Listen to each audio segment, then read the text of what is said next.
लोकसभा चुनाव के बाद खेड़ ब्रह्मा विधायक तुषार चौधरी ने मोडासा में पार्टी कार्यकर्ताओं का अभिनंदन किया। उन्होंने दरवाजे दरवाजे जाकर कार्यकर्ताओं का अभिनंदन किया और उनकी जानकारी के अनुसार आगामी कार्यक्रमों की योजना बनाई। ताज़ा खबरों के अनुसार उन्होंने मोडासा में लगाए गए फर्जी ऑफिस को लेकर एक बड़ा बयान भी दिया है। उन्होंने कहा कि नकली तभी संभव है जब असली और नकली को मिला दिया जाए। जिसकी नकली ऑफिस में 60 गांठें हो उसे बाहर निकालना चाहिए।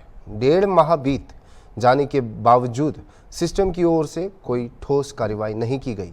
इस घोटाले में असली अधिकारी भी शामिल है और असली अधिकारी को बचाने के लिए जांच धीमी गति से चल रही है।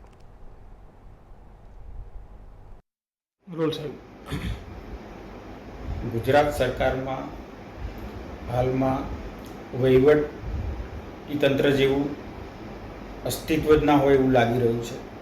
उपरा छापरी नकली कचेरीओ पकड़ाय छे, नकली टोलनाका पकड़ाय छे, नकली अधिकारीओ पकड़ाय छे अने सरकारनो आमां कोई अंकुश ज ना होय एवुं लागी रह्युं छे। थोड़ा समय पहला बोडेली खाते एक सरकारी नकली कचेरी पकड़ाई हती, त्यारबाद दाहोद जिल्लामां पण नकली कचेरीओ पकड़ाई हती ने हालमां ज अहींना धारासभ्य द्वारा जनता रेड करीने एक नकली कचेरी मोडासा खाते पण पकड़वामां आवी हती।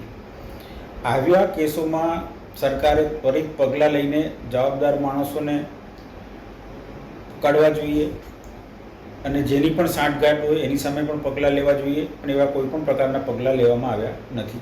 ना नकली कचेरीना मूळमां तमे जशो तो नकली नसली मळेला होय तो ज आ कौभांड शक्य है। बाकी खाली नकली अधिकारी के नकली कचेरी थी नाणाकीय व्यवहार थई सकतो नथी, पण आमां असली अधिकारीओ पण मळेला होय तो ज आ वस्तु शक्य बने छे। कारण के दाहोद जिल्ला में तो नकली कचेरीने लगभग 50 करोड़ करता पण वधारे रकमनी पण फाळवणी थई गई हती। तो आजे कोईपण सरकारी विभाग में पैसा आवे तो ए दरेक कचेरीनो कोड होय छे ट्रेजरी में, ए कोड नाखो तो ए पैसा विथड्रॉ थई सके। तो आ नकली कचेरी पासे कोड केवी रीते आवे? एना मूळमां असली अधिकारी मळेलो होय तो ज ए कोड पण मेळवी शके छे।